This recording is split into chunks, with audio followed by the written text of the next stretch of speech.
Good evening, Californios.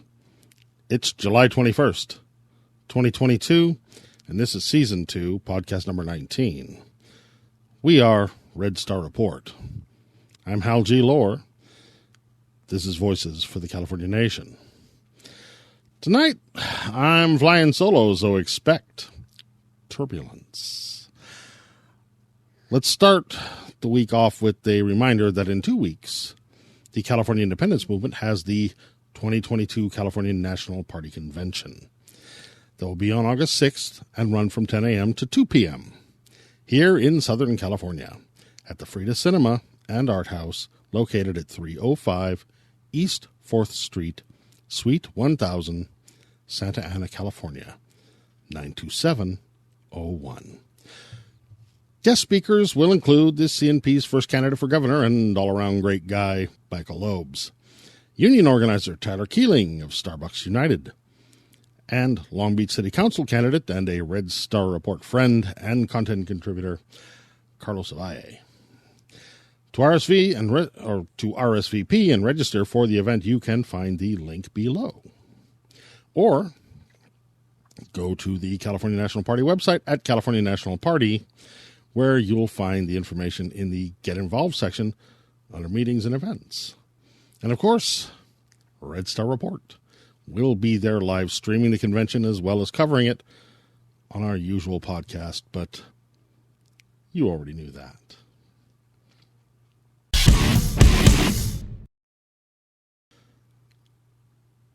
Moving on, Voices for the California Nation needs to take a moment for one of the worst Texas shit people in the USA. I speak of none other than Republican Senator Ted Cruz. A creep so desperate for the constant attention of Fox News that in less than 60 seconds on the weekend talk shows, he basically outlined the next Supreme Court's christo-fascist attack on the LGBTQ community. A simple states' right reinterpretation shrug that the hard right will use as an excuse to cancel the fundamental human rights of America's LGBTQ communities. Take a listen to this. Let's take our country back to the 1950s regressive attitude crap.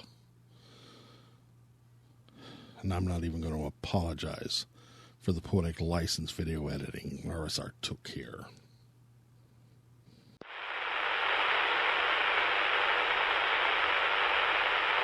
So look, Obergefell, like Roe versus Wade, ignored 2 centuries of our nation's history. Marriage was always an issue that was left to the states. We saw states before Obergefell that were moving. Some states were moving to allow gay marriage. Other states were moving to allow civil partnerships. There were different standards that the states were adopting. And had the court not ruled in Obergefell, the democratic process would have continued to operate, that if you believed gay marriage was a good idea, the way the Constitution set up for you to advance that position is to convince your fellow citizens. And if you succeeded in convincing your fellow citizens, then your state would change the laws to reflect those views. In Obergefell, the court said, no, we know better than you guys do, and now every state must sanction and permit gay marriage. I think that decision was clearly wrong when it was decided. It was the court overreaching.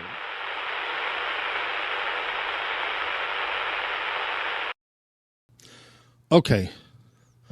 I'm not sure whether it's the completely condescending tone or the smug, disingenuous rhetoric or the fact that this guy gets to speak into an albeit wrong color, but the same electro voice, RE20 broadcast microphone, I'm saving up my spare change for, but I can tell you this without a shadow of a doubt.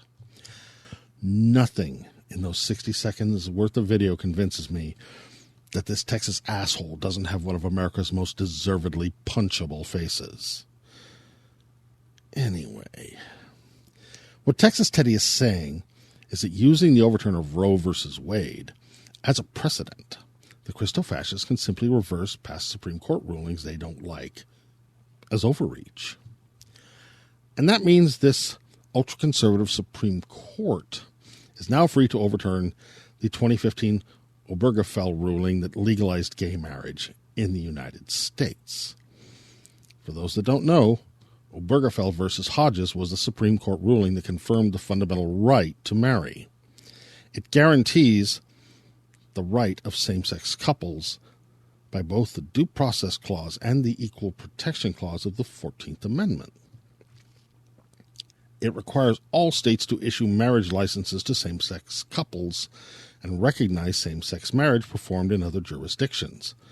Period. Mic drop. We all thought.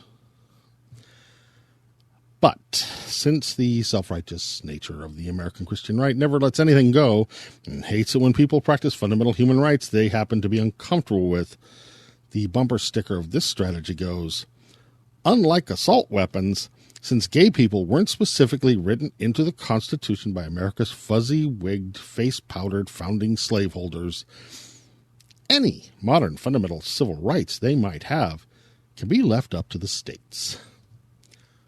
Opening the states' rights door to allow the persecution of the LGBTQ community by rolling gay rights back into the closet of the 1950s. So, when this right-wing Supreme Court overturns Obergefell, the 35 of 50 states which already have anti-same-sex marriage laws on the books would effectively void same-sex marriage in most of the United States. And by the way, just in case you're wondering, the reddest of those states already have court challenges to Obergefell ruling, or to the Obergefell ruling, moving through their lower courts already. So, the same-sex marriages we recognize here in Sanctuary State, California, will go back to not being protected or tolerated as a fundamental human right in most of the United States. You can drive from California into Texas and your marriage is gone as long as you're there. So, I have to ask my friends and family in the LGBTQ community, do you still think America can be fixed?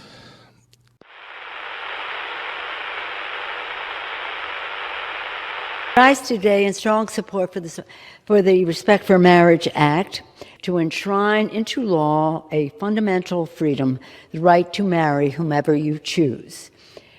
As radical justices and right-wing politicians continue their assault on our basic rights, Democrats believe that the government has no place between you and the person you love. This legislation would, in fact, codify Obergefell, but what it would also do is reverse the law in 35 states where those states have said marriage should be traditional marriage. In fact, in 30 of those 35 states, the people of those respective states went to the ballot and voted for that.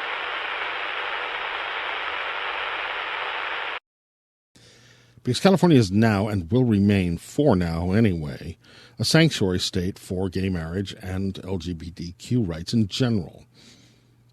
But the writing is on the wall. Texas Teddy is only saying out loud what every Californian already knew. The American Christian right is coming to strip away a lot of the fundamental human rights we hold as California values. And just like with the overturning of Roe versus Wade, they'll never stop. Ever. So, what are the alternatives? The American political left have already lost a fight, proving themselves time after time to be too gutless, too slow, and too greedy, and really too ready to compromise to do anything that protects our California values. You can forget about any rallying public outcry for support in an America now riddled with arbitrarily enforceable red state laws designed to crack down on public demonstrations, too. Sorry. But no vote or protest will probably do any good in the United States, on the verge of a civil war, where any dissent to the fascist agenda can now simply be dismissed as treason and un-American in half the country. We know that all conservatives are waiting for now is to use voter suppression and gerrymandering to flip the majority in the House and the Senate and get back the presidency. Then all the worst of the anti-LGBTQ state laws can be used to pave the way for federal laws in accordance with the rest of their ultra-conservative agenda, just like they're gearing up for now on the abortion fight. So those battles are already lost, despite delusions about any ongoing fight. The DNC is trying to sell Californians for just another $15 campaign donation. Californians need to understand that. The writing is on the wall. Go fucking read it. Without the protections that will come with California independence, LGBTQ rights, women's rights, voting rights, in fact, any form of human rights are in the end legally vulnerable to America's hard shift to the far right here in California, too. It's just a matter of time. So, are you really going to do the same thing again and again, expecting a different result?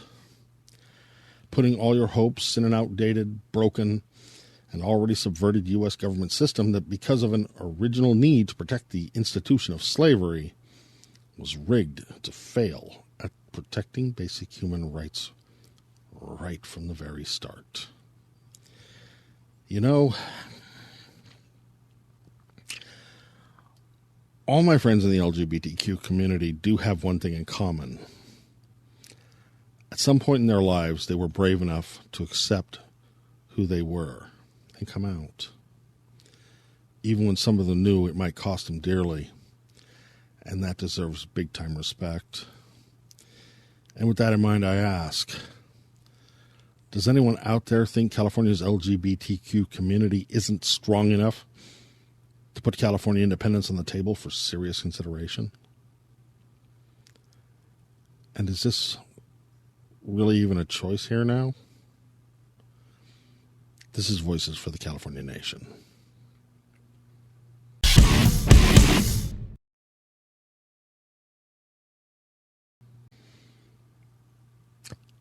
As I said, tonight I'm flying solo, but look for Shankar Singham and I next week from a remote location as we sit down for a pre-convention warm-up edition of Red Star Report with the California National Party's own Sean Forbes. It'll be fun. Trust. Cal exits. With Cal exit. Cal exit. Cal exit. Cal exit. Cal exit. The Cal exit. Cal exits. Cal exit. Cal exit. Cal exit. The Cal exit. Cal exit. Cal exit. With Cal exit. The Cal exit. Cal exit. I wouldn't suggest taking these guys at all seriously, so just avoid Yes California.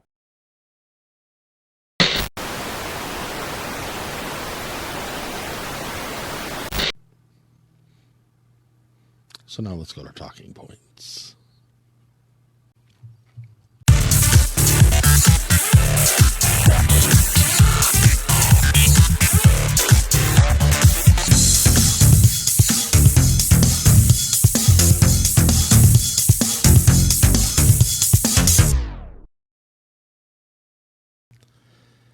This is Talking Points.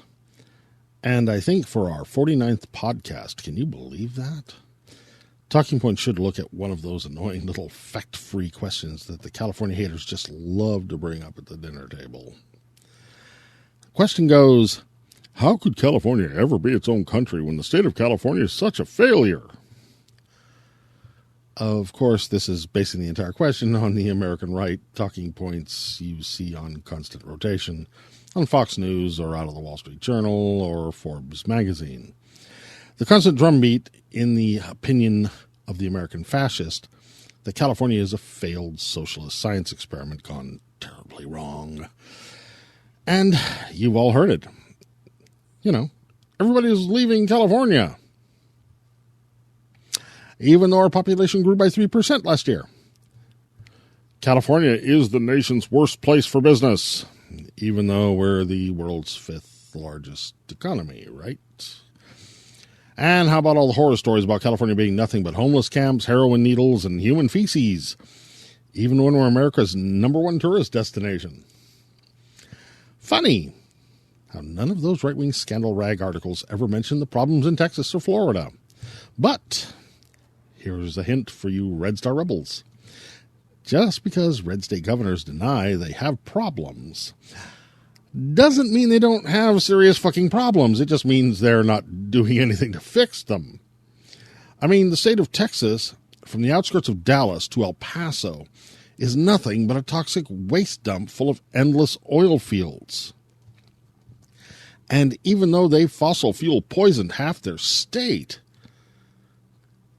they still can't keep the fucking lights on, can they? As for Florida, they deny climate change, even as their sewers and coastal buildings are flooding to the point of collapse. Every high tide in half the state is on the verge of sinking into the Atlantic, while they do nothing about it. And these are the places the American right hold up as the shining examples of what California should be. Have to ask, is anyone else out there thinking, I don't know, fuck that? How could California ever be its own country when the state of California is such a failure? Oh, I don't know. After all, California is so terrible, right? I mean, how dare we regulate gross polluters just because we don't want to walk in a toxic land, or swim in a toxic ocean, or breathe in toxic air? We're all so despicable, we Californians, for putting the lives and the health of our future generations before the short-term profits of American banks and oil corporations and here in our own nation state.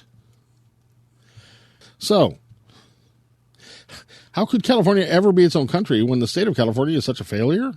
Well, maybe we should take a look at the facts, fear-mongering tactics of the red state media echo chamber that they're using to tarnish the Golden State to promote their fascist agenda.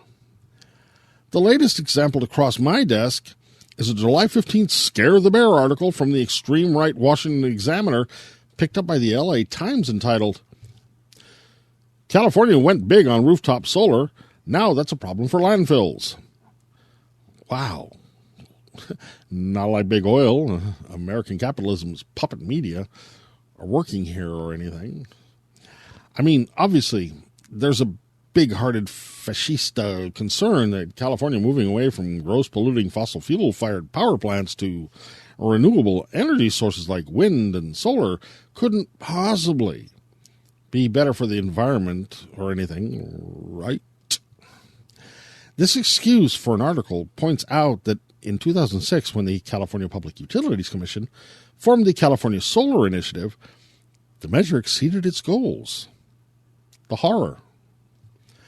This success has brought down the price of solar panels and boosted California's electricity produced by the sun to the point where solar power alone now accounts for 15% of California's total power.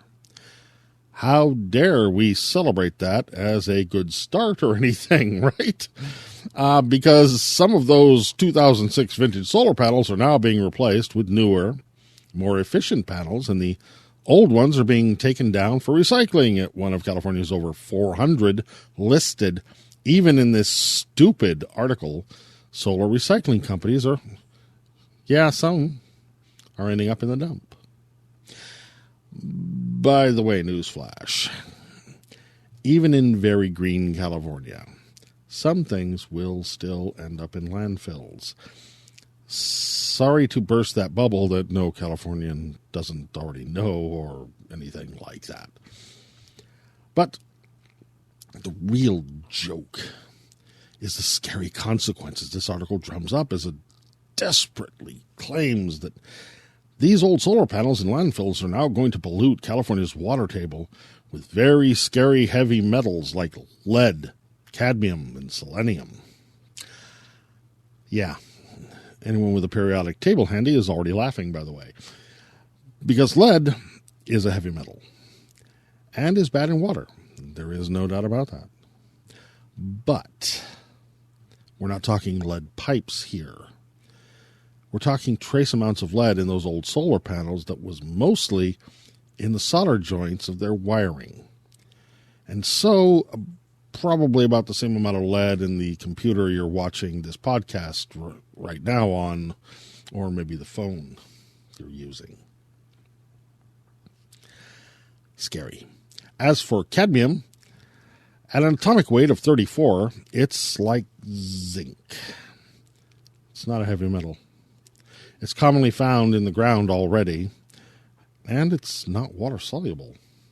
And because of that, it was commonly used as a rust inhibitor and chrome finish on cheap nuts, bolts, and screws until it was phased out in 2009 due to possible dust or fume inhalation dangers during manufacturing processes. But again, it's the nuts, bolts, and screws and the solar panel.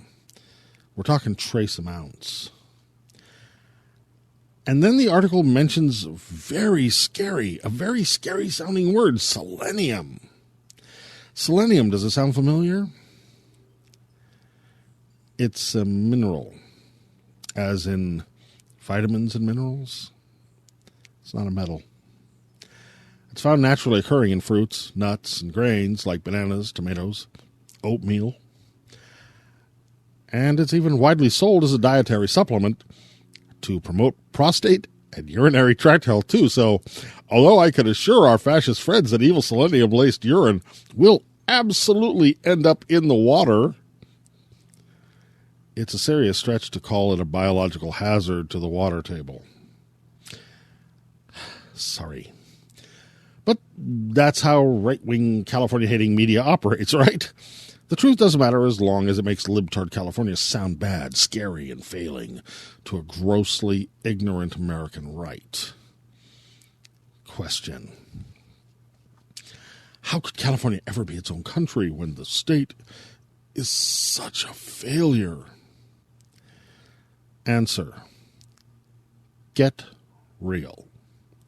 The only reason America's conservative media is constantly calling California a socialist failure is because they desperately need to hide the fact that the American right and American capitalism are driving the USA to socioeconomic collapse, environmental catastrophe, Christo-fascism, and civil war. So speaking for the California independence movement, all I gotta say is maybe fascist Americans who live in glass houses shouldn't throw stones. This is Talking Points.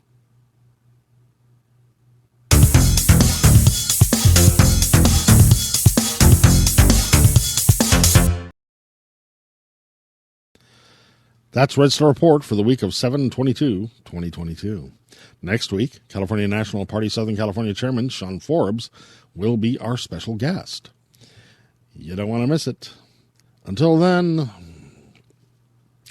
please check out our website at redstarreport.com. Subscribe to our Red Star Report YouTube channel. You know, this place where you're like watching this video. Go to our Red Star Report Facebook page, Twitter, Instagram, and give us a like and follow. Because if you want to support the real California Independence Movement media group, it's all about the algorithms. Thanks to all our Red Star Rebels for watching. We are Red Star Report.